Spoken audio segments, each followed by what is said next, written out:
আসসালামু আলাইকুম। আজকে আপনাদের মাঝে আসলাম কিছু কথা বলার জন্য। বাংলাদেশে ইন্টারনেট বন্ধ করে দেওয়ার আগে চিঠি দেওয়া হয় ফেসবুক, ইউটিউব এবং টিকটককে।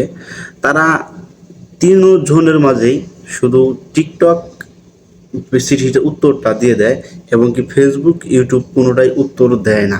ঠিক ওরকমভাবেই পড়ে থাকে বা ওরকমভাবে পড়ে থাকার পরে ফেসবুক, ইউটিউব এগুলা, টিকটক বন্ধ থেকে যায় প্রায় অনেক দিন বন্ধ থাকার পরে এখন সেগুলোকে আবার পরিপূর্ণভাবে নতুনভাবে চিঠি দেওয়া হয়েছে।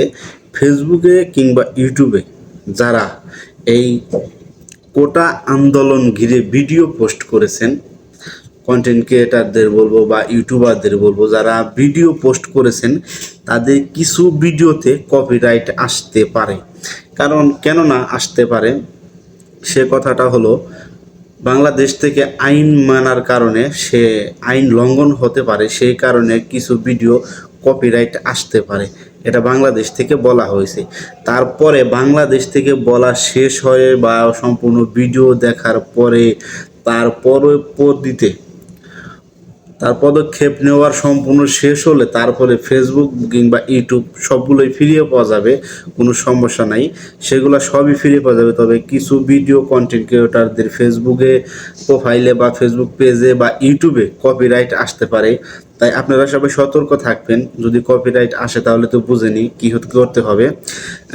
এখনও অনেক কিছুই বাকি রয়েছে বা হয়তো দিতে আরও অনেক সময়ও লাগতে পারে, তবে পাওয়া যাবে এটা ইনশাল্লাহ আশাবাদী। সবাই ফেসবুক বা ইউটিউব সবগুলোই পাওয়া যাবে। তবে কিছু ভিডিও যে তুলে ধরা হয়েছে, এসব ধরনের ভিডিও ফেসবুক কোম্পানিকে রিপোর্ট জানানো হয়েছে বাংলাদেশ আইন থেকে। তাই আপনারা সবাই সতর্ক থাকবেন, ভালো থাকবেন, এই আশা প্রত্যাশা রেখে আজকের মতো বিদায় নিচ্ছি। নতুন নিউজ পেতে এই চ্যানেলটি সাবস্ক্রাইব করে পাশে থাকুন। ধন্যবাদ। আসসালামু আলাইকুম।